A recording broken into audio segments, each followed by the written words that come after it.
you very much, Robert. Okay, I guess we have quorum, don't we? Oh, we don't. We still gotta wait for a land. I think we have one deployment, which are 1, 2, 3, 4. Oh, yeah, right. Yeah. I was thinking 4. Okay, we're good. Okay, welcome everyone to our planning board meeting for September 7th. Call to order. Declarations of conflicts of interest. I have one conflict on number 6, Beech Grove Road.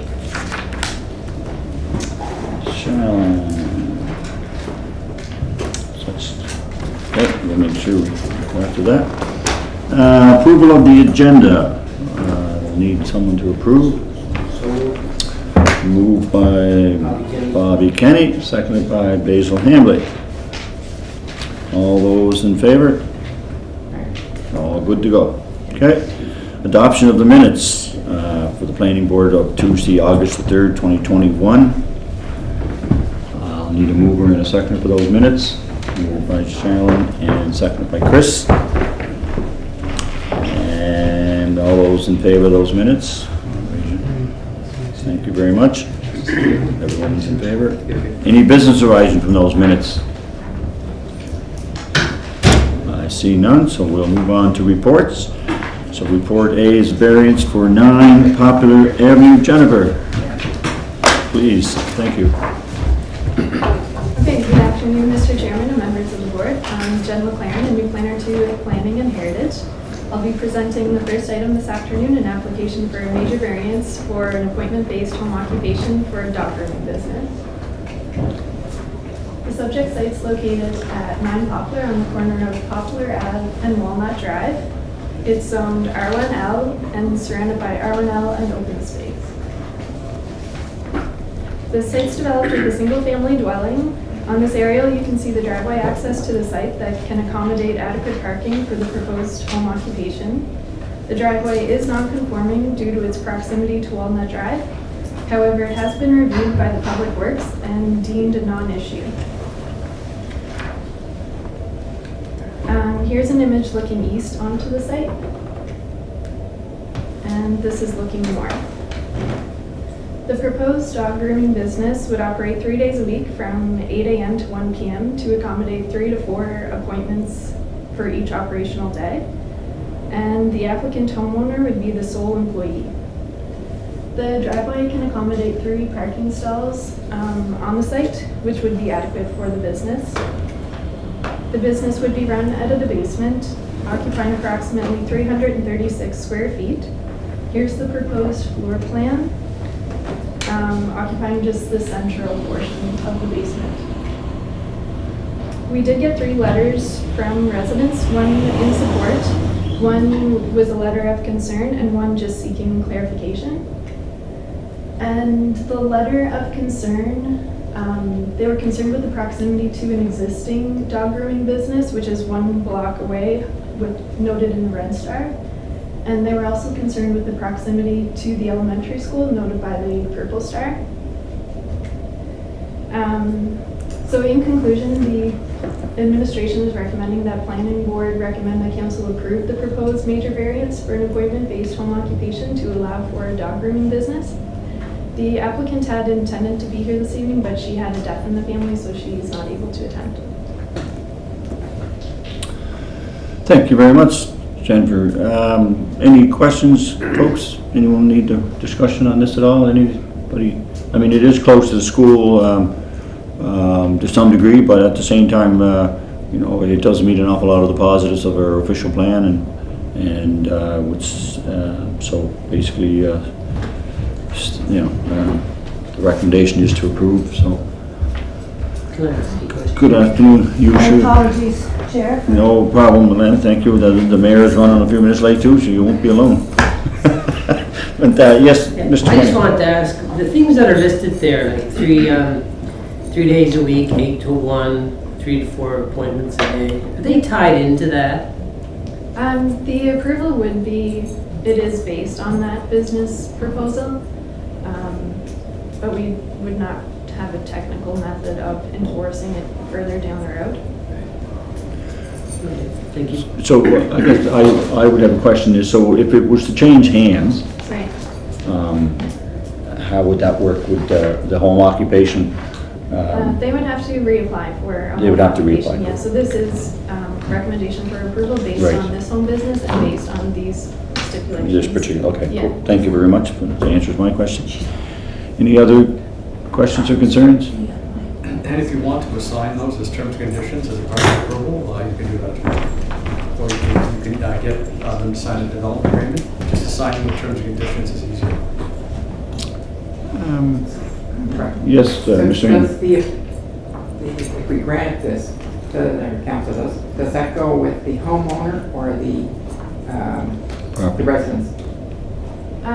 It would be an application for the property, but should it change hands, they would have to reapply because it would be a change in applicant and a change of just their business plan in general, for how the business functions. Thank you. Any other questions or concerns on this one? If not, I'll need a, oh, sorry. No, Councilman I'm just McKay. going to move that we accept Sure. staff's recommendation to accept. Good, thank you. Do I have a seconder?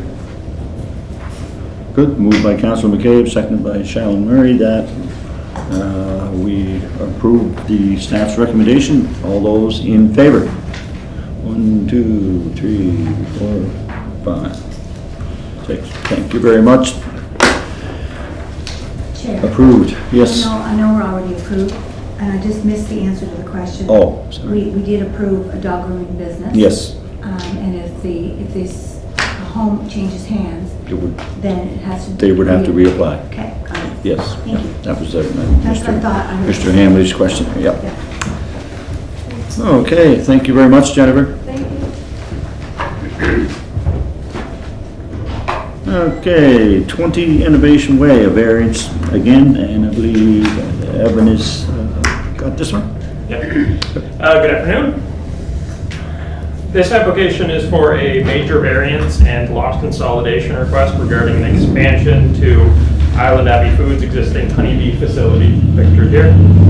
The major variance is seeking to reduce the rear yard setback requirements of the expansion from 24.6 feet to approximately 15 feet. And the lot consolidation is seeking to conjoin the two abutting parcels, one to the north and one to the south, to allow for the expansion. So outlined in red here are the 3 proposed lots for consolidation.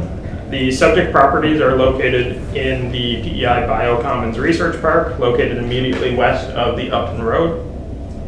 All properties and adjacent properties are zoned Business Park Industrial M3. And to the east, shown in gray, the zoning becomes heavy industrial in M2. So here are the 3 lots proposed for consolidation outlined in white. To the north, here, is PID 1046275, which is currently used as a surface parking lot to serve the existing honeybee facility. In the center is PID 1046283 and the existing facility. And then to the south is PID 1128362. It's a vacant lot where the proposed facility is projected to extend into. So here is the site plan for the proposed expansion after the consolidation. So on your left, you can see the existing surface parking lot. In the middle is the existing facility. And then here outlined in the dark, or the thick black line, is the proposed 35,000 square foot expansion. So the expansion is seeking to reduce the minimum rear yard setback requirement of the M3 zone from 26.5 feet to approximately 15. This variance will allow the backside of the expansion to be flush with the existing building. And the existing building has a setback of only 15 feet, which was allowed at the time, as the zoning at the time of build was comprehensive development area, which had different setback standards than the current M3 zone. The entire PEI Biocommons in 2018 underwent a rezoning from comprehensive development area to the Business Park Industrial, the M3 zone. So, Planning and Heritage Department has not received any letters in support, nor have they received any letters in opposition to this major variance. And in summation, the consolidation will not create any land use conflicts. Further, it will bring what is now technically a legal non-conforming aspect of the subject properties, which I'm referring to there as the surface parking lot. It's currently located off the site where we require parking to be on site. So this will bring it onto site and be available for the entire facility and its expansion. And staff do not have any shortcomings to report. Thank you very much, Evan. Any questions for Evan? I believe there's people here to present as well. Representatives of the applicants Yeah. are here to speak. You'd like to bring them in, let them, or do we have any questions first for Evan? I think it makes sense Yeah. that it's gonna line up and. Do we need to have, I mean, are they here more or less just to answer questions, or do they want to present? I believe they're here more so for questions, but I can double check if they would I like to. mean, if Seems pretty I straightforward. think it's pretty comfortable here, they just to keep going, so if they don't, you know, I guess we don't have any questions for them, so unless they want to present, they're off the hook. But, what do you feel, that's a good idea? Yep. Okay, so if you want to ask them about it, if they want to present. It's pretty straightforward, I would assume. No brainer. Yeah.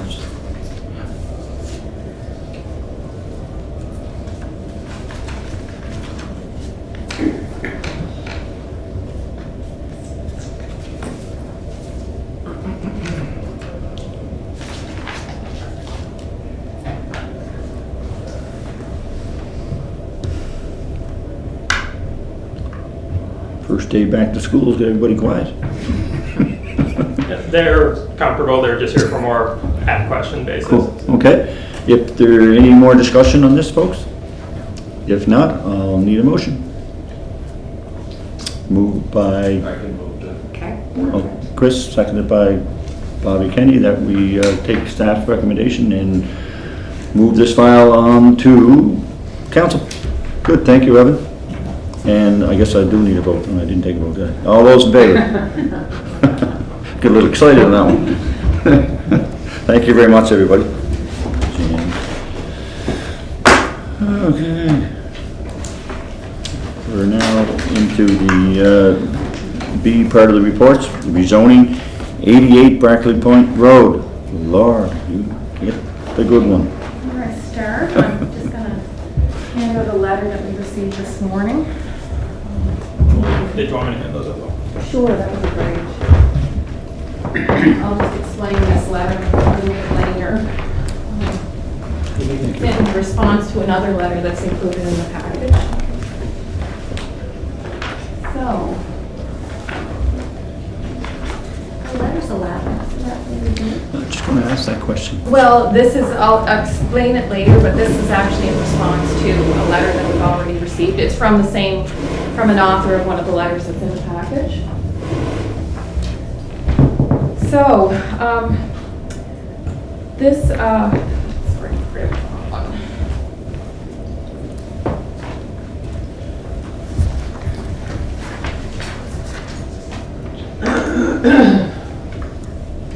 So this is a request to rezone a portion of the property located at 88 Brackley Point Road, right here, to R1L low density residential and R3T medium density residential townhouse, and R1N narrow single detached residential zone. It's also an amendment to the official plan. The application was before the board last month, and the board recommended to proceed to public consultation. So the property, as you can see, it's bounded to the north by Pope Avenue with institutional and R1L zone land, and to the east by Pope Avenue and institutional zone land on the opposite side of the street, and then to the south by R1L zone land, and to the west by Brackley Point Road.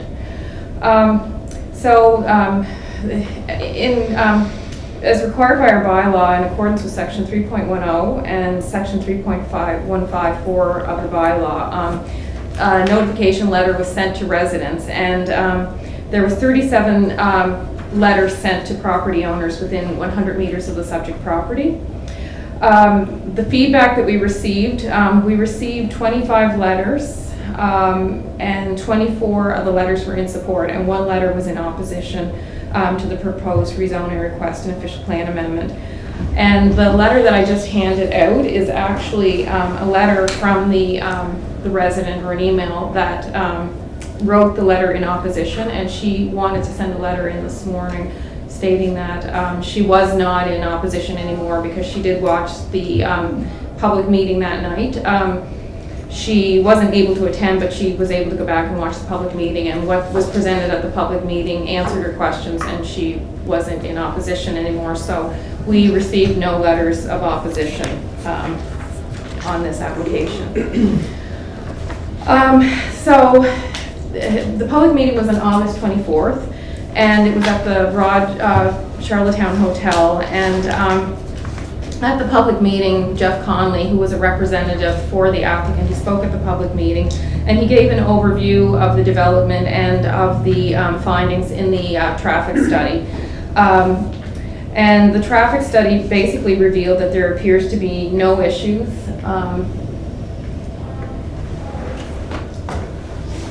Bump ahead, traffic study. That there was no issues with the traffic study, and that the local streets would all still receive the same level of service, that the proposed development wouldn't diminish level of service on the street. Following Mr. Conley's presentation, the residents were invited to get up and speak, and overall comments from the residents were positive, and comments in support consisted of the previous development proposals were not compatible with the community, but Mr. Wood has listened to the community and revised his proposal to be more in keeping with the neighborhood. The development will provide much needed housing for young families in the neighborhood, and the new design looks nice, and we're looking forward to having young families move to the area. There were also questions about the retention of the tree line along the southeast property boundary. Could it be maintained? And Mr. Wood, the owner of the property, responded that it was his intention to retain as much of the trees along the boundary as possible. So the property, it is 3.4 acres. These are some of the proposed buildings on the site. This is the actual development plan. And the proposal is to rezone these three lots to R3T. This would be R3N, and then the balance of the lots would be R1L, which is the current zoning, and then there would be a remaining buffer of green space just to provide a buffer between the development and traffic on Brackley Point Road.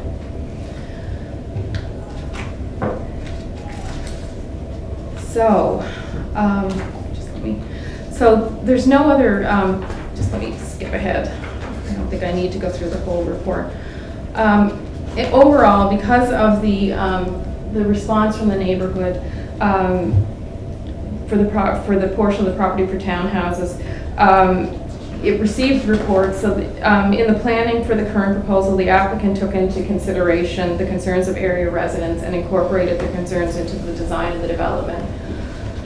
The applicant also commissioned the traffic study, which revealed that local roads could operate at a continued level of service and above average level of service once the development is constructed. Staff doesn't view this rezoning request as incompatible with the neighborhood. It's staff's opinion that the current housing demand, the proposal may provide more affordable housing options within the established neighborhood, and the area contains amenities and services for young families such as daycare, schools, churches, shopping centers, and transit. Therefore, planning staff are comfortable recommending for approval of this rezoning application, and we would request that the applicant retain the tree buffer that was mentioned at the public meeting. So if there is any questions, I can answer them. Thank you very much, Laurel. Any questions for Councillor Bobby Kenny? Laurel, initially there was, I think, a right-in and right-out on Brackley Point Road. The former... But that's gone. Yes, it is. I've actually included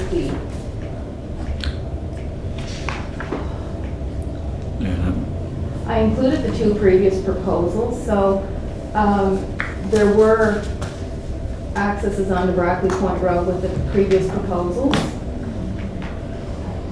and this is the other one. And they were much denser developments. They had apartment buildings and townhouses. But this new proposal, the access is solely onto Polk Avenue. And there really aren't any concerns with level of service. I mean, you've got like 3 townhouses and 4 single families, and then 3 R1N lots, which are single families also. So it's, for the amount of acreage, it's not high density development at all. So there really wasn't any concerns when the traffic study was done, and Public Works didn't have concerns, so. And rarely have we seen such a drastic change in public opinion. I think it showed as a resident, I know as I represent that area, that they were very appreciative Yeah. that the developer actually took what they were saying and adapted his plan to work with the community. So it's been very positive. And I have absolutely no problem putting forward a motion to support staff's recommendation to move this out of council for approval. Okay. Before we do that, any other comments? Sorry. No, that's great. No, that's cool. No. Any other comments or anything for Laurel? Any concerns? Like the trees, my only concern, can we, like when he says some trees, could we be a little more, or at least give notification to the city of what trees he's taking down, Yes. just so that we can make sure that, to hold him to that? Would that be something we could? I think, Mr. Chair, is to ensure that issue on the trees and all the other aspects, you should also, just as a part of this approval, just say it's subject to the signing of a development agreement. Yeah, We right. can get that really well written down and established, so it won't be as ambiguous. Right, okay. So that would help. That would work. Okay, Yeah. Yeah, that was a big point for all of us. yeah, okay. No, any other concerns, questions? Well, Good, it's actually been a so, first for me as well, because I've never seen a neighbor Yeah, exactly. change opinions like this Well, in all my years as a planner of the city. well, I think, the developer's come a long way with it, right, from what it was, could have been to what it is now, and he's answered the traffic concerns, he's answered the the proper housing, and just a good story all the way around, really, yeah. Well, he's a community member, he lives there, so. Yeah, and he lives there, and it's, Yeah, that's true. It's good for everybody, and it is. Okay, if there's no more comments or concerns, we will entertain the motion from Councillor McCabe, seconded by Councillor Yankoff, that we move forward with staff's recommendation to I won't bother reading it all, just put a paragraph, but to amend the future land use map and the rezoning changes, and I'll need a vote. All those in favor? 2, 3, 4, 5, 6. And all those against? I see none. 6-0. Thank you very much, folks. Number 4 is the corner of Worley Road, Lower Malpeck Road, rezoning. Laurel, you're up again. I'm going to go into this one a little bit more detail because there was more comments that were raised at the public meeting from the residents, so just to address some of those comments. Okay. So this was before the board last month, and it went to the public meeting, and it's a request to amend the future land use map from low density residential to institutional and to rezone a portion of the property located in the corner of Royalty Road and Lower Malpeck Road from single detached residential R1L zone to institutional I zone and low density R2 zone. So we, in accordance with the zoning and development bylaw, with sections 3.10 and 3.15, letters of notification were sent to 44 property owners within 100 meters.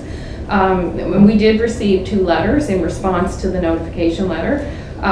One letter was actually a timeline outlining the rezoning applications that have occurred on this property over several years and land transactions that occurred on this property. The other letter was in opposition to the proposed rezoning request and the official plan amendment, and they're included within your report. At the public meeting, Ryan Noy, the applicant representing Greater Life Church, spoke about the proposed development, and he just gave an overview of the development, where the accesses would be the proposed portions of the property that would be rezoned to R2 and institutional. And he also gave an overview of what they saw the church, the uses within the church being.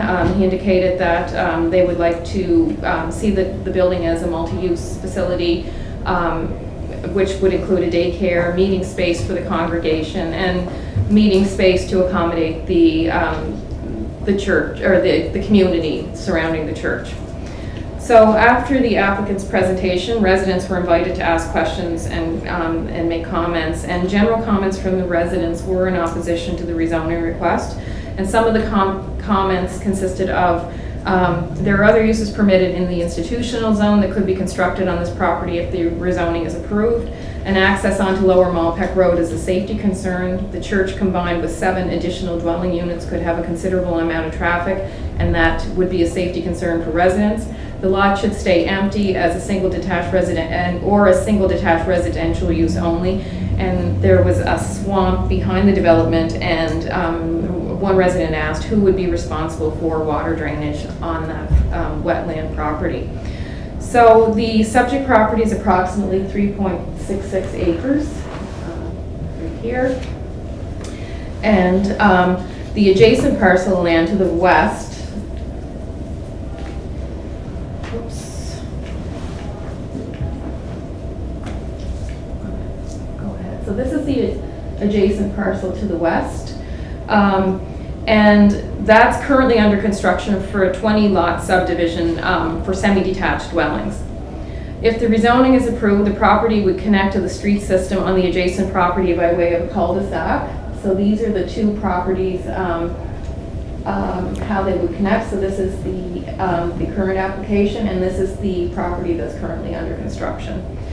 And access to the 5 semi-detached lots and the institutional lot on the subject property will be through the proposed street on the adjacent subdivision. So this is the new street that would connect to the adjacent subdivision, and you can see the lots here, and then this is the church property.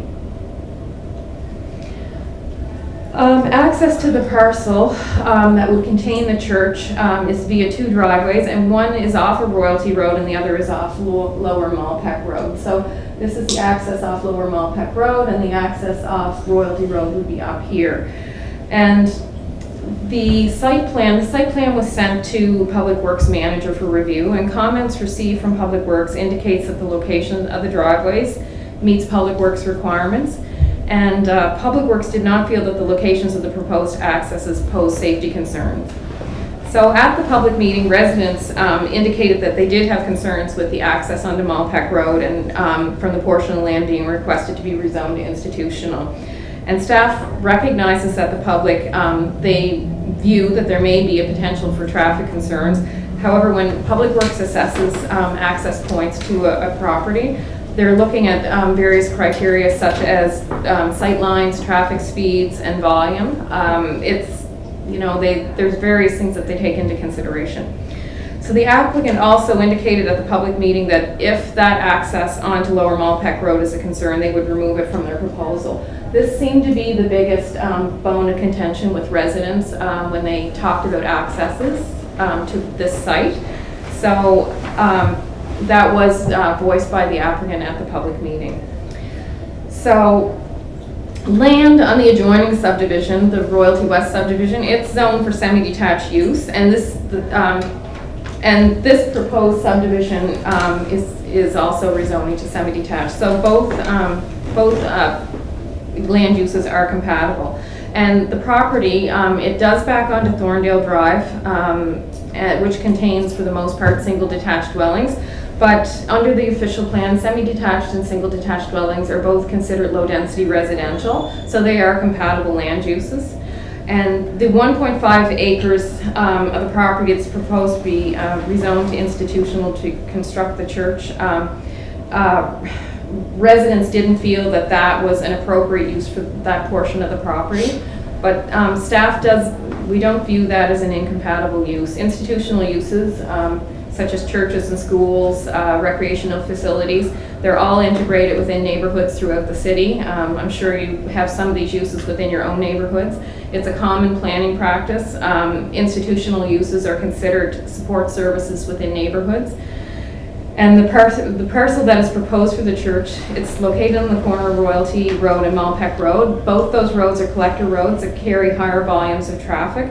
And this portion of the property would be less suitable for low-density residential development. The institutional use on the corner, it would provide a buffer between those two intersections of road to the lower density development. And one thing that came up in research on this property when we were writing the reports, the property was zoned for institutional use back in 1997, and actually one of the applicants, or one of the residents indicated that at the public meeting as well, and in his submission. But concerns were raised at the public meeting about water drainage on the property. And there has been a lot of issues over the past years with water on Thorndale Avenue. However, when Royalty West subdivision was designed in the past year, this land, I don't know if some of you might be familiar, but it was formerly the McKinnon property. And when design was done for that subdivision and then handed over to the new owners, a stormwater management plan was done, and as a portion of that stormwater management plan, an easement was required for stormwater to be piped to Lower Malpeck Road, and the church actually gave an easement to those property owners to pipe stormwater underground through their property to Lower Malpeck Road. So when the subdivision is developed, then the church would be tapping into that storm line as well. So staff has examined various sections of the official plan, and there's various sections that I've included within the report, and they correspond to this proposal and support it. I've also included a list of positives and shortcomings within the report for your review. And in conclusion, the subject property is adjacent to similar residential land uses. Staff views the proposal as a compatible development. It's also staff's opinion that locating a church institutional use within a neighborhood is in line with good planning principles as it supports services within the neighborhood. Given that residents have raised concerns about the potential for other uses in the institutional zone, we are recommending for a development agreement to be signed that would outline the terms and conditions of the rezoning application. And it would limit the use of the property to a church with associated ancillary uses such as a daycare, meeting space for the congregation, and community meeting space. So staff are supporting it, and if there is any questions, I can answer them hopefully. Thank you very much, Laurel. Who wants to start? Anybody got a question? I do have a concern. Can you show me, Laurel, where they're putting their water infrastructure in there now, like the road, the area that comes off Lower Malpeck Road, where they're putting in the piping and all that? Okay. Can you show? I don't. Is that where where their entrance is coming out?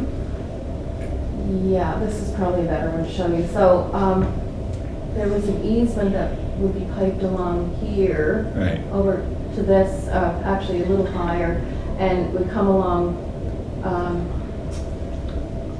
over to Malpeck Road. And I think it would actually go through here because I think this is a portion of the easement. This was a proposed access. So we did. The applicant did say that they would remove this, but now that I'm thinking of this, I'm incorrect. Where they're putting this easement is where the access would be, because this subdivision is actually doing construction right now to Right. pipe that easement through. Right. So I think the church planned to put a driveway over top of that easement to access the church property. And at the public meeting, he did indicate that if that was going to be a bone of contention with the neighborhood, then they could, develop this without that additional access. I mean, they would have an access here onto Royalty Road, and they have an access through the subdivision. So Right. the third access really isn't a necessity. Yeah. So as far as, like, I took a drive by, so that, I mean, it's definitely big enough to put a road in, there's no doubt about that. But either I got my wires mixed or Scott gave the wrong impression, but my last conversation with Scott on that was that there's to be no road on Lower Malpeque Road, that's going to be filled in. Now, I might be crazy, but When we originally sent this proposal, he didn't have any concerns with an access here or here. Yeah. That may have changed since the public meeting, I'm not sure. Yeah. But I guess maybe just to clarify, is the issue over, there's a difference between a road and an access, right? So Right. is that the issue? They're not proposing a road. No, it's not a road, it was a driveway It's a access. driveway, right, so. Yes, but the point at the meeting was, call it what you want, people are gonna be using it. You're not gonna control people coming and going, and that's what the neighbors were concerned about. Right. So an access is going to be used by the church and the community center and the daycare and every other thing they're using is their multipurpose facility. I think that was the point. Right. So Yeah. then you may want to defer to what Laurel had alluded to at the public meeting, that Yeah. they did indicate if that was going to be contentious, that's up to you folks to make a decision on that if you so desire. Yeah, they would remove that from their application. Because it's a big opening, like, this isn't just like a 2-car driveway, it's wide, like, it's huge. And it's already done, I was by the other day, Yeah. they already did it. But according to Scott, the last time I talked to him on Public Works, is that was to be filled back in and there was to be no road or no access onto Lower Malpeque Road. Yeah. Now, I think to be safe, I like what Alex says, we should defer till we make sure we clarify with the applicant and to clarify with Public Works. Does anyone have an issue with that? Well, the applicant did indicate at the public meeting that they didn't require that access, that they would forego that access. So I don't really think that that would be an issue, but with constructing an easement, when you're putting in a storm line, it's usually much wider than Right. the actual line, because you have to Right. excavate it so far for safety concerns for the people that are Right. working in the area. So, I mean, if it's council's wish to not allow the access there, then I think that should just be part of the rezoning approval. There is a development agreement on this property, so you could make the direction that access be closed. Well, I would just, I just think, with my conversation with Scott, and maybe I misinterpreted, but, that he was pretty clear that said there will be no access on the Lower Malpeque Road, that driveway will not exist, that'll be all filled back in. Yeah, well, for a storm line, they would have to fill it back in. I mean, Unfortunately, the storm line that is confusing the two issues. So one's going to happen anyway. It's already happened. Right, It's but already it happened. looks, it's telegraphing that it's something else. Right. But again, you have the opportunity to, Yeah. if people are concerned, Yeah. then if you don't want it to be that something else, then, you could just provide direction that as part of the development agreement, that access be closed. But in Or order, not even open, not closed, it was never open. Yeah. But it'll still appear like there's a roadway there till they go back in there and Yeah. reseed that and Yeah, do but I it. mean, but our plan here today, Alex, shows a driveway coming out on the Lower Correct, yeah. Malpeque Road. Right. The residents were quite concerned, and if you take a drive out, I don't think you need to be a real traffic analyst to figure out that it is a pretty dangerous corner there. You got a bit of a hill and a turn, and when you're, I can understand the residents being quite concerned about it, so I just wanna, and then when I talk to Scott and I see this, I kind of think, I'm getting mixed signal here. I think it'd be best if we make sure we get our ducks in a row before we approve anything. That's my concern. so would you approve it with the exception of that access, or are you asking for? Well, I'm just applicant- giving an opinion. I really, so it's whatever these folks would like to do, but I just thought I'd add my 2 cents with that. I'm pretty Yeah. sure that Scott said there would be no driveway or no nothing on the Lower Malpeque Road. And my thought is that why not get the application right to come forward before so he doesn't miss Accept it out. based on principle. You don't want him to miss out for another year. If he can come forward with some changes, it would make sense to show what he's planning to do. Well, I think just based upon the public meeting, he's indicated that he's not averse to that. So, I think you're in a position to do what you want with that access. Yeah, I think before we would sign a development agreement, we would require that access be removed. Yeah, it would be different if he didn't, like, in situations like this, if he didn't comment at the public meeting that he was prepared to close this, it's difficult to unilaterally do something because you don't know how impactful it's going to be on the development. But he has indicated that he's prepared to do this. So I think in this case, because he indicated that at a public meeting, you're okay to make the decision on it. But I think he also indicated that that was what the present board of directors was okay with, but that board could change at any time, and then they could not want that anymore.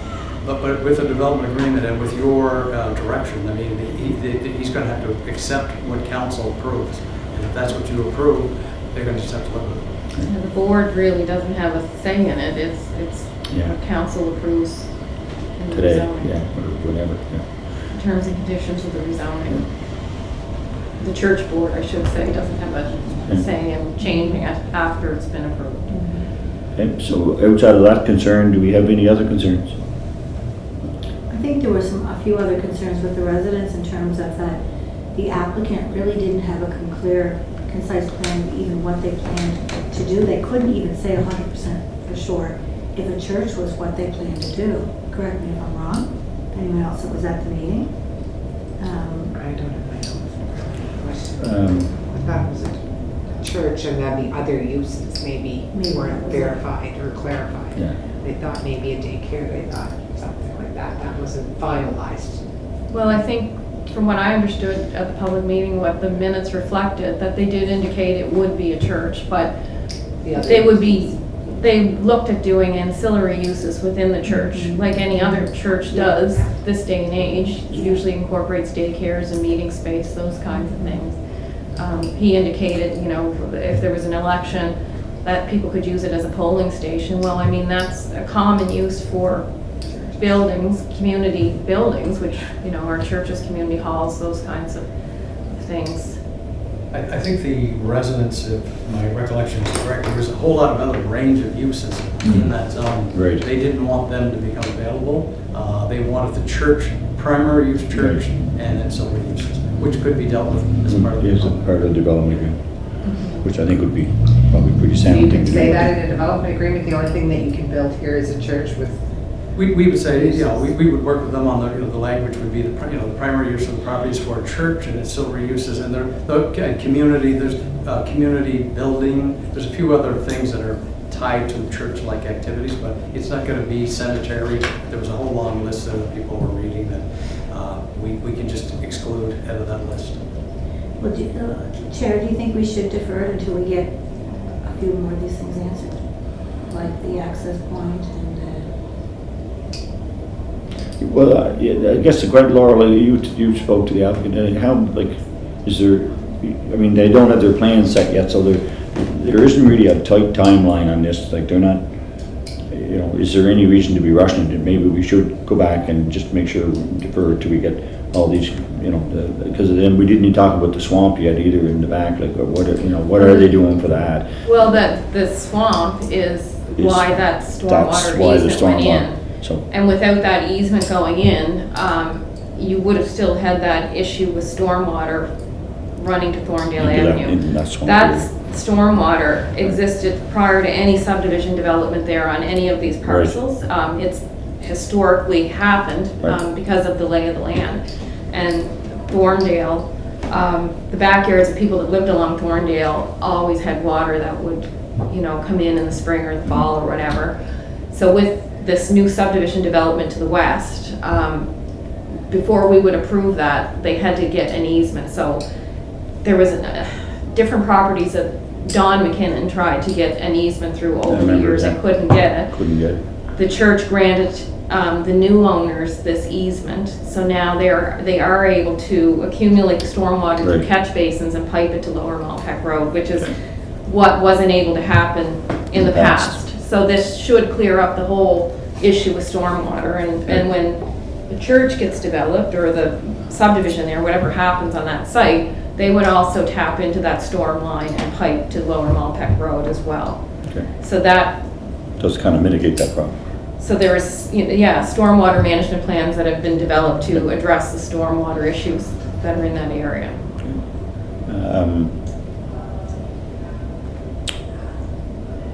I don't, what does everyone think,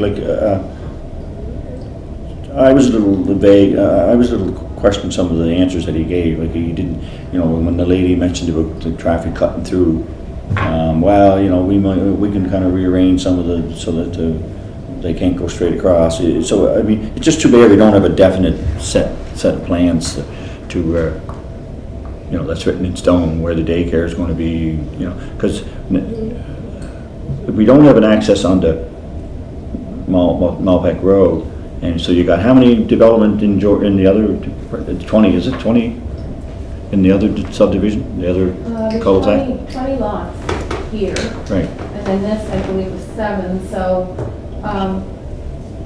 so you get 27 homes, this pointer's awful, but Yeah. basically, there was a road that Yeah. comes up here also, so these homes here would access off this cul-de-sac. Right. So you would have these lots, these 2 lots are on Royalty Road, and the church would be on Royalty Road.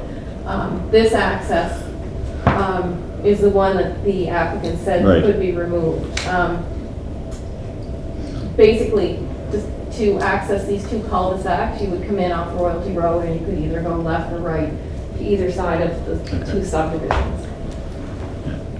so, but it all would go out onto Royalty Road if we didn't have the access on Lower Malpeck Road. Yeah, it would all go to Royalty Road, and the church would also go Right. to Royalty Road. And then again, that was Which is a lower traffic road. right.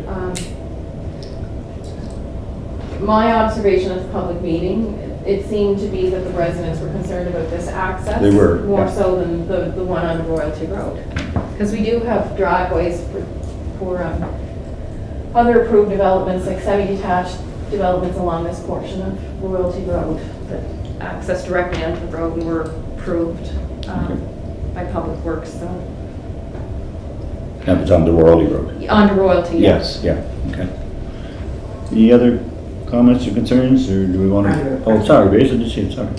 The road that's in that 20 lot Development. development seems to be much larger than what is coming off of the church, which would still have. well, the church this isn't a road, this is a driveway access. This is the road into this portion of the development. The church is only accessing via driveway, the same as these 2 lots would have driveways. This is a proposed driveway. This driveway access is the one that could be Like over at removed. St. Francis, what church at Stratford, they have that little Yeah, so entryway in. there's two entry points. Yeah, so there would be a driveway off of the new cul-de-sac and a driveway off of Right. Royalty Road Yeah, for the church development. They have the 2 access points. okay. I guess if there's no more discussion, do we have a motion that someone wants to put on the floor, or? What does everybody think? I have no problem approving it, subject to no access onto. Yeah, it's part of the development agreement. Right, yeah.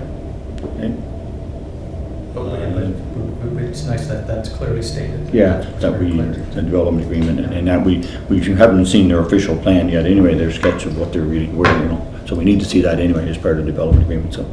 If, okay, so we got a motion on the floor to go with staff's recommendation as long as the driveway is taken out onto Lower Malpeck Road. Do I have a seconder? Is it stipulated in there that it will be a church as well? A church The and, development agreement and certain uses within that. yeah, so, So what are the certain uses within the church? Well, it's just that, there's a sort of a suite of uses wrap around the church, like if there's a church, and then there's other, eating halls. the daycare and things like that that are typically are involved in the church. And again, Journals. everybody gets a different impression, but there's Right. 30 other uses in the institutional zone. They didn't want it to go from a church as the primary use Right. to some other Funeral home or a very different school use, or- and then they don't do a church at all. So once you commit it to a church, the church is in 75% of the building will be the church. So the other 25% is the ancillary uses. That connect with the church. So I'd be okay seconding that with the church, no access. Yeah, Right. Development agreement. Yep. Correct. Okay, I have a seconder. All those in favor of the motion? raise your hand. 1, 2, 3, 4, 5, and those against? What do you do? And so Councilor Yankoff against, 5-1. Thank you, everybody. It is that is one that makes you think, right? There's a lot to that, especially when there's another subdivision going on, right? Or another cul-de-sac going on at the same time in the road and. And it's a great opportunity to take it to all of council and see what council Yeah, thoughts. yeah, council can make the final decision, yeah. It'd be nice if it was cleared up before it got to the Yeah. council, because it is So- at that Well, point. Laurel can speak to the applicant before the council meeting. and, Yeah. Yeah, just clarify, Yeah, maybe we could get him to write something, yeah, giving, outline. yeah, a little more detail as to, yeah, And So remove that's the hard. access from Yeah. the site plan. yeah. Yeah, these processes are designed to remove as much ambiguity as possible. Yeah. So we have to know what you're directing, Yeah. so we all need to be on the same page. Yeah, and I think, give the applicant some credit. It's not easy sometimes getting up in front of it, and all of a sudden you get all these questions being hammered at you, so you don't always get, the words won't come out exactly the way you want it to. So, I mean, like the part on the access, that was kind of threw him for a loop a bit. I think he didn't know how to answer quite then, so it made it look like the residents were all right, and that he was wrong. But at the end of the day, I think if he designs and agrees with the development agreement and takes the road out, I think it would be a good So we project. staff can speak to him and ask him to give us something in writing and think amend that'd this be- plan prior to it proceeding to council. Good. And maybe at the same time, there were all those trees that were along there that could help those other neighboring properties not have to Yeah. see the church, like it was along one of the properties. It was, I don't know who owns the trees though. I thought the trees were Brackley Point Road. I didn't think it was this application. I could No, be there's wrong. trees along one of the properties there, and I don't know who owns them. I saw, like when I drove by, I saw a bunch of trees, and I don't know who owns them. That could be, perhaps, Laura, you could ask that question to any, along the Lower Malpeck Road, right? It's the side, is what you meant, yeah. Yeah, I can check into that, but, I mean, the What is church planned? would be buffered from the current Yeah, homes it's a that kind are of, along Thorndale. These homes would be buffered by the low-density residential Right. uses that would be here. So, there would be houses and trees and whatever they have in their yard before you would see this. So, yeah. it's- okay. Okay, Thank you very much, Laura. thank you, Laura. Okay, number 5, 247 Royalty Road, Evan. Please and thank you. Good afternoon again. So this is an application for 247 Royalty Road for a site-specific exemption. The application requests to amend Appendix C, approved site-specific exemptions of Section 3.11 of the Zoning and Development Bylaw, and amend Appendix A of the official land use map of the City of Charlottetown from low-density residential to commercial on the subject property. This is all to allow for an automobile repair-related commercial use to be located and operated on the subject property in the R1L zone out of a non-conforming accessory building on a property currently in residential use. So this file went to public meeting at the end of August, and at the public meeting, the topic of non-conformance on the subject property was raised. Staff was directed to investigate that further. The report prepared by staff elaborates on the property's entire permit history. Based on the buildings on the site and the permit history, the province has instances of non-conformance, or the property, sorry, has instances of non-conformance, and staff will be pursuing these outstanding issues. So, just quickly, here is the subject property outlined in red. It is located on the northwest edge of the city and is the last property within the city's boundary. It is owned single detached residential R1L and is immediately surrounded by R1L properties. Further away, there are instances of open space and R2S zones, which collectively allow for recreation and low density development only. So moving right into the analysis, site-specific exemption applications are subject to Section 3.11 of the Zoning and Development Bylaw and its applicable subsections. the criteria for which are on the screen and in the report prepared by staff. The application does not meet the criteria of 3.11.1 and therefore is contrary to the zoning and development bylaw. It undermines the overall integrity of the R1L zone by introducing commercial uses and is not consistent with good planning principles. These reasons and more are expanded in the report prepared by staff. Similarly, this application is contrary to the official plan, its direction, and its policies. The official plan does not support creating land use conflicts, and this application would create a conflict. The official plan also does not support scattered commercial development in more rural areas of the city and has developed policies to establish mixed-use commercial centers for this purpose. And staff note that there are several established mixed-use commercial centers within 2.5 kilometers of the subject property. So, public feedback was received at the public meeting and 3 written submissions. At the public meeting, there were 5 residents who voiced their support and 2 residents who voiced their opposition. And written submissions received was 1 letter in support and 3 letters in opposition. The written submissions received are included in the report. To sum up the letters of support that we received, they were generally citing reasons of the applicant being an upstanding citizen and that they were habitual clients of their former automotive retail shop. Submissions in opposition cited hours of operation, nuisance and noise, as well as its contradiction to the established residential neighborhood.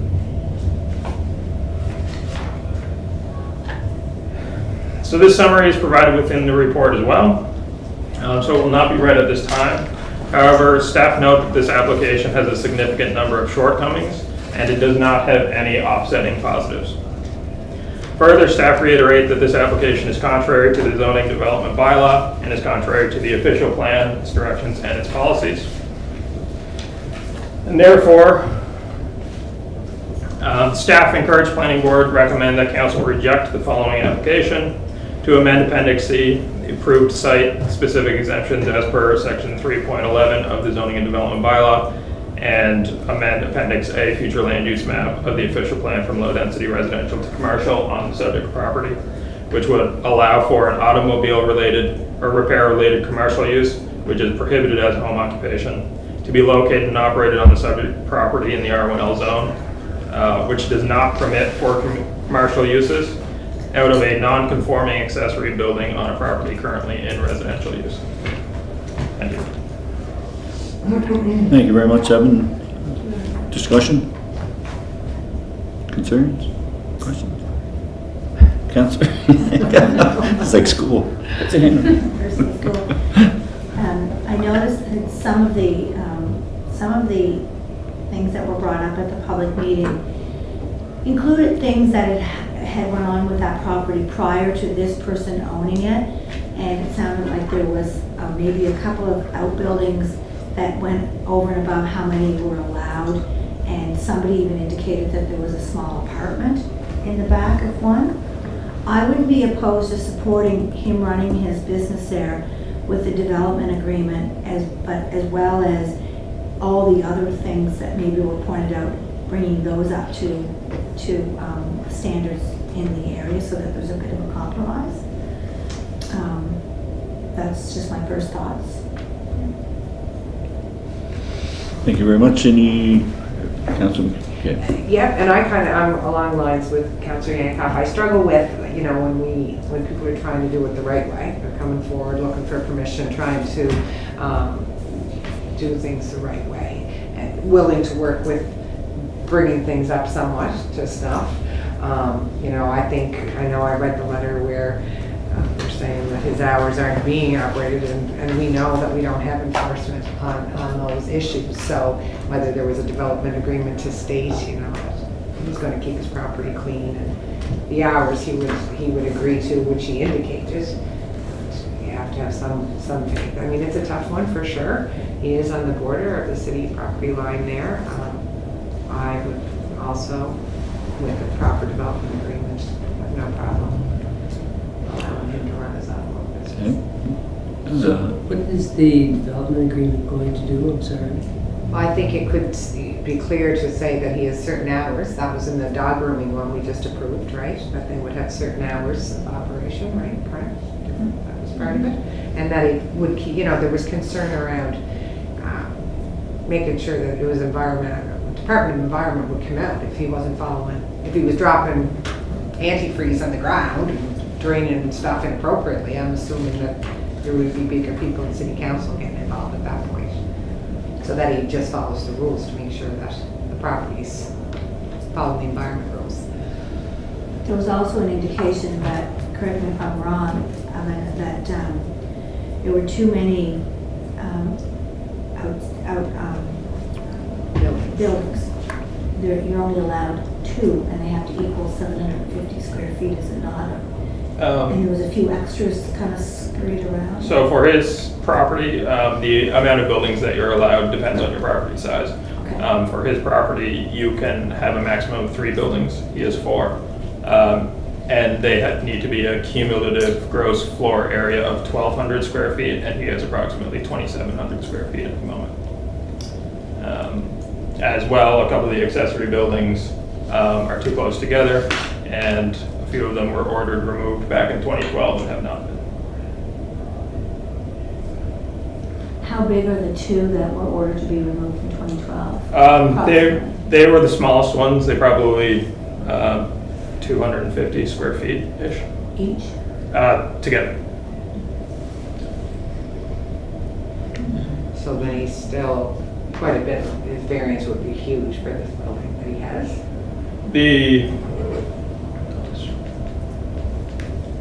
So this is an aerial view of the property, and so this building here is kind of the one in question. There is no permit history for this building. It is 2 buildings side by side, which is not allowed. There has to be a distance between them. Cumulatively, those 2 buildings measure about 2,300 square feet. So either one of them alone exceeds the maximum allowed, and notwithstanding, a single building itself can't be up to the 1,200 square feet. It can only be up to 850 square feet in area. But that was all done prior to this person's taking ownership? That building was there? These buildings were there prior to him taking ownership. That does not necessarily,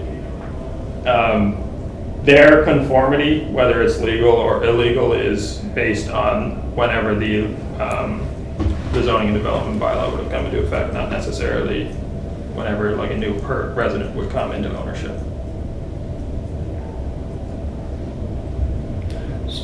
So for this to go forward, these things would all have to be changed? To bring it up to conformity, essentially the only accessory building that would be permitted on the lot would be the front half of this large one to bring it into conformity, which would be the one that he's proposing to build it out of. But so that would mean the removal of the back portion, the removal of this, and the removal of a couple of buildings in behind there. Wow. Okay, yes, Chris? I guess I have a general question, probably because of what I do every day. This, I bought this, I think it was 12 years ago or 10 years ago. So at the time, I don't know whether he knew he bought a legal non-conforming building or whatever it was. So will that go back to the previous owner if this didn't go through and you said, okay, you have to take the back building down now, or does that get grandfathered in because it got missed? Back to the previous owner, how do you mean? Well, the guy who sold the building, because obviously his brother got up at the public meeting and said he built the back piece without a permit, right? Mm-hmm. You know? Not to my knowledge. Generally, I believe it's the onus of the buyer to ensure that. To make sure it's good. Yeah, that's why zoning inquiries are generally a part of all sales now. But the issue is he's intensifying the use. Yes. The more you intensify the use, this use is the intent is to make those non-conforming uses go away if you can. But we wouldn't have got to this point if it was legal, because the building would be too small to do a business probably, right? You know what I mean? It was just the front half that was legal at the time, not the additional. Well, it's, back half. there's a big file on this, like, put it this way, if he didn't apply for this application, and he was trying to sell the property, Yeah. and the lawyer sent a letter over, there'd be a whole lot sent back to the lawyer indicating to the new buyer, there's a whole lot of issues on this property Yeah. right now that should get resolved. Yeah. And then those two, the purchaser and the seller would have to figure those things out to bring the property into conformance. Exactly. Some people feel that since we get thousands of property in the city, and we may not be on top of every property every day, but it usually comes up that there's a problem on property. At some point, yeah. And the nonconformity has kind of been revealed through this process. This application was required because an automobile related use is not permitted in the R1L zone at all, or as a home occupation, which triggered the need for a site-specific. Okay, Bobby first. How close are the nearest neighbors? Can you show that on the map there? Oh, there's the house right I there. can't zoom this out any. This neighbor, So that's a neighboring property? yeah, this is neighboring properties beyond, and then this is a street that's in the adjacent municipality, and this grass area here is a neighbor as well. Councilor Yanko. So the back half of the building that was indicated by a gentleman who said his brother built that on, he then intimated that's being rented out as an apartment. Do we have any more information on that? We don't have any evidence of that or information on that at this point. But we haven't been in it either. We haven't been in it either. Right. So if you were to have the back part of it torn down, and the original is the only one that was there originally, and then the other building's taken down, you're still not conforming, but you're still not quite as, you're not going the opposite way, you're actually at least taking some of the non-conformity Well, away. the non-conformance is happening with both the use and both the buildings. Yes. And, I would just indicate to you folks that the implications are that if you're going to allow that on that property, you're going to get a lot more applications to have automobile-related uses in R1 zones. I mean, that's your problem in regard to, the use is the major concern for staff, but there's still a lot of outstanding issues in regard to, it's double the amount of accessory buildings you can have on that property. And we're also dealing with another accessory building that's kind of temporarily deferred, which will be coming back to you. Who also wants to build a large garage. So building large garages in a residential area, which double or triple the size, are problematic because you'll get more applications. We did close the door on that recently in the zoning bylaw, so no one else could do that. But those are the problems. It's precedent setting, depending on how you want to look at it. Councilor McGill. I just asked Shailen because I didn't want to sound really silly asking this question, because I do know the difference between a dog grooming business and changing tires on a car business. But why is one okay and one not okay? Like, that's where I'm struggling a little bit. Why are we so against Well, one of changing the problems tires? is on the environmental side of it, the city of Charlottetown does not, we don't deal with any environmental issues. So any environmental issues out there is going to go to the province. Province, yeah. But the province, gotta be careful, the province has got 4 officers dealing with the entire province. So if there are issues, they're not dealt with really quickly. So that's another issue in regard to, and he could run the operation, but we don't know, it's a residential area, right? So if you're in a commercial area, they may be, workplace health and safety may be around checking them, I don't know. But these are things that we don't monitor, or we don't get ourselves engaged in. Here's a question. If he was one lot north, would he be able to do what he wants to do? I'll defer to Evan, because he is in a planning area outside the city. So, in my first report, I erroneously stated that the property outside of the city was in provincial jurisdiction. Yeah. It was in provincial jurisdiction up until 2016, whenever the municipality of Milton Vale Park ended up creating an official plan and bylaw of their own. And so now it's subject to them. And So I had a quick look at the Milton Dale Park official plan and land use bylaw, and the portion of land directly to the north of this individual is designated as residential in both their official plan and land use bylaw. It is only meant for residential uses. There is a little bit, since it was provincial jurisdiction up until 2016, there are a variety of land uses passed there, but today I do not believe it would be allowed.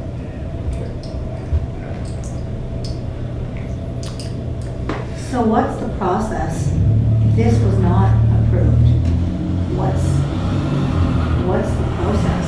There's so much existing there now. I mean, Well, if this doesn't get approved, we will have to start the enforcement. There was a lot of things in the file on this property that letters were written and some things weren't followed through on. So, again, these issues are always easier said than done. There's existing buildings there, but, we'll have to comb that record and then inform the owner that this is what we've been able to determine. And again, if he wants to sell that property, you have this file at the city, whether it's him or anybody else, and you're not in compliance. And real estate agents don't like that when you're selling a property. So it's in your interest to try to attempt to bring the property into compliance. So when you go to sell and they're checking with the city of Charlottetown, they just write a legal letter and say everything's fine. So, but we will have to deal with those issues with the amount of accessory buildings on that property that have not been dealt with for quite some time. so is there a way to defer this and to work with this applicant and try and bundle in all of these existing issues and come back with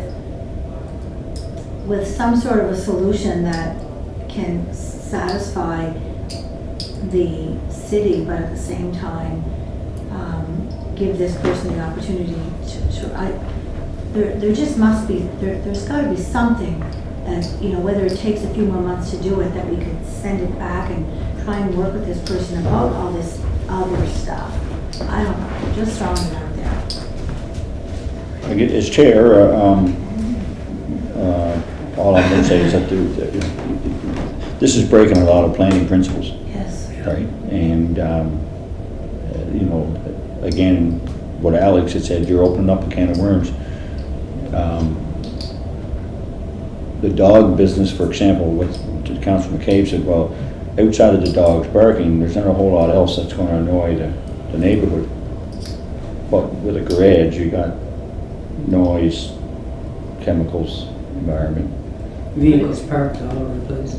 trucks parking, tractor trailers coming to see you now. Where the dog grooming business, so this is a much more complex issue. And, because there already is dog grooming business in the area, this is going to open up that. So once you let one in to do a dog grooming business, now we see what happened. Now you get two dog grooming businesses within the same block. You're going to have another garage opening up the street, because what this gentleman is experiencing is going to be the same problem that a lot of people are experiencing, is that if I can get away with this at home and I don't have to pay big extravagant rent somewhere, well, I'm going to go to this route. See, so that's the issue really behind it all, is that, it plays on your heartstrings, and there's no question. You'd love to see this gentleman get ahead, but when you've got this many things, it's tough to work with. That's my opinion on it, but whatever that's helpful or not, I don't know. So, I guess, any more discussion, any thoughts? Is there anything we can do to work with him to be able to compromise something like That's what I changing said. tires and oil changes to me isn't a garage? Unfortunately, and this is the dilemma, we're having a hard time monitoring the garages out there, let alone what he's doing on a daily basis. Yeah. I understand what everybody's trying to do, but there's only so many resources at the city of Charlottetown, and if this went sideways, it's very hard for us to rein it back in, because it got expanded. Then he says, well, but in 3 years we get the complaints, and he could be doing a whole lot of things. And then he says, well, I've been doing all these other things too. Yeah. So where do you start, where do you stop? And a garage is in a commercial area because they have those There's oil grease separators and all kinds of tools to make sure that any environmental issues are dealt with. This guy is sort of a little bit flying below the radar. Okay. Anybody will care to make a motion? Bobby Kenny, I'll move to follow the staff's recommendation and reject the application. reject. Okay, do I have a seconder? Seconded. Shalyn seconds it. All those in favor of the motion to reject, please raise your hand. 1, 2, 3, 4, 5, 6. I guess I put 6-0 to go with staff's recommendation. Thank you very much, Evan. I guess that's it for you, Evan, is it? Yep. Thank you very much. Number 6, Beech Grove. I think, Alex, you're making a big dollar on this one. Yeah, no, I'll go with it. This one's much easier. Thank you all. Thanks, guys. I had it all nicely out here and then I Got all. moved my papers around. I'll move to accept it. We are an easy one. If I live in that house, if I live in that house, just below. Delivery terms, it's oil. Yeah, there's more to it, right? Then they've been welding. It's different when you have a dog. Yeah. I know, but I just sometimes, Yeah. my heart does feel, I'm sorry, my heart does Give feel. the dog. Sometimes you're right and wrong in your heart, depends which one's weighing heavier on the day. Just keep in mind that the planning rules are there for everybody. Oh, I 100% understand, you pointed that out very clearly, which made me sway my decision. Alex, go ahead. Thank you, Mr. Chair. This is an application by the PEI Housing Corporation for site-specific exemption on the property on Beech Grove Road. And the amendment is for a 30-unit apartment building. You can see the area in question on the Beech Grove Road. Everything is zoned institutional in that area. There are some uses like a seniors complex and some other community care facilities that are allowed as institutional, but you just can't have a full straight apartment building. So we went out to public meeting on this. We did get one letter, well-written letter by a gentleman, but if you read the letter is really, in my opinion, but by all means, read the letter. You know, he's alluding to shortcomings in the area in general, increased traffic upon May Point Road, Beech Grove intersection, the traffic circle, parking around the Beech Grove home, lack of accessibility and signage in the area, and desire to keep the area in a naturalized state. The one thing is with this property, it will have all the parking and all the amenities that it's required to have. So again, we feel that this is a relatively straightforward application. You can see the parking there. So therefore, staff are prepared to support this application. Thank you, Mr. Chair. Thank you, Alex, very much. Any questions or concerns? It's a good news story, I guess, from the outside looking in anyway. Chris? I'll move a motion to accept if there's no questions. I'll second her. Okay, moved by Chris, seconded by Councillor Yankoff, that we go with staff's recommendation on Beech Grove. All those in favor? 1, 2, 3, 4, 5. And all those against, I see none, so 5-0. That concludes it, Alex, nothing else? No, I just get to pick the easy ones. Yeah. This is actually somebody else's report.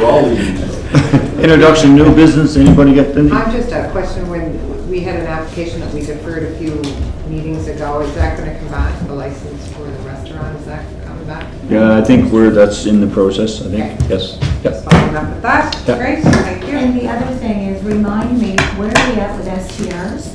I think we're gonna have a meeting. We're having a meeting next week. Tuesday, or we'll discuss Tuesday. that. Great, so we'll get to move that file. Yeah, Tuesday, 4 o'clock. Tuesday, okay. Yep. Introduction of new business, anything else? I see none. I guess I need one more motion. Adjournment. Moved by Councilor. Moved by Councilor Yankoff, seconded by Bobby Kenny. All those in favor? Thank you very much for coming, everybody. Thank you. That's, That was a very good meeting, very instructive. try to get in and get out. Take your supper home, lady. Without getting home, There. Alex, that's the- Yeah, mine was great.